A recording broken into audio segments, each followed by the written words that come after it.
Hello everyone, welcome to Sanmargaha classes.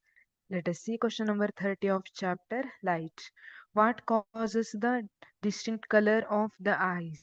ಹಾಗಿದ್ರೆ ಕೆಲವೊಬ್ಬರ ಕಣ್ಣು ಜಾಸ್ತಿ ಜನರ ಕಣ್ಣು ಬ್ಲ್ಯಾಕ್ ಕಲರ್ ಅಲ್ಲಿ ಇರುತ್ತೆ, ಕೆಲವೊಬ್ರದ್ದು ಬ್ರೌನ್ ಕಲರ್ ಬರುತ್ತೆ, ಇನ್ನು ಕೆಲವೊಬ್ಬ ಜನರದ್ದು ಏನಾಗುತ್ತೆ blue or green like eye colour ಇರುತ್ತೆ. ಹಾಗಿದ್ರೆ ಈ ತರ ಡಿಸ್ಟಿಂಕ್ಟ್ ಕಲರ್ ಆಫ್ ದ ಐಸಿಗೆ ರೀಸನ್ ಆಗಿರೋದು ಯಾವುದು ಅಂತ ಕೇಳ್ತಿದ್ದಾರೆ.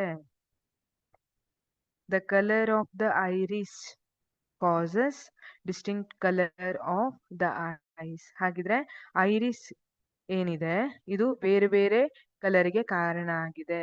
This iris contains a pigment called melanin. This is primary pigment which is responsible for different colors of eyes. ಬೇರೆ ಬೇರೆ ಬಣ್ಣ ಕಾರಣ ಆಗಿರೋದು ಯಾವುದು? ಮೆಲನಿನ್ ಅನ್ನುವಂತಹ ಒಂದು ಪಿಗ್ಮೆಂಟ್, ಅದು ಐರಿಸ್ ಅಲ್ಲಿ ಇರುತ್ತೆ. This if melanin amount or concentration is more, then the eye looks black or brown. If the melanin amount is less, then it is blue or green eye ಅಂತ ಕರೆದಿರ್ತೀವಿ. And also this helps to protect our eye from UV rays. UV rays ಇಂದ protect ಮಾಡ್ಲಿಕ್ಕೆ ಕೂಡ help ಆಗುತ್ತೆ. ಹಾಗಿದ್ರೆ ಇಲ್ಲಿ iris ಏನಿದೆ, this sits between lens and cornea. Cornea ಮತ್ತೆ lens ನಡುವೆ ಇರುವಂತದ್ದು ಯಾವುದು? ಐರಿಸ್ ಇರುತ್ತೆ. This iris acts like camera aperture.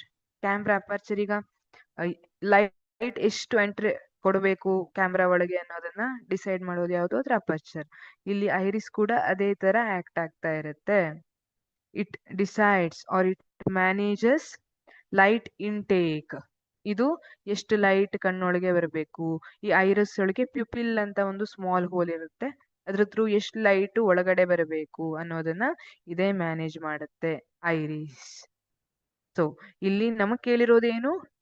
Distinct colour of ಐಸ್ಗೆ ಕಾರಣ ಆಗಿರುವಂತಹ ಏನು ರೀಸನ್ ಅಂತ ಕೇಳಿದ್ದಾರೆ. The colour of the iris causes distinct colour of the eyes ಅಂತ ಬರೆದ್ರೆ ಸಾಕು. Thank you.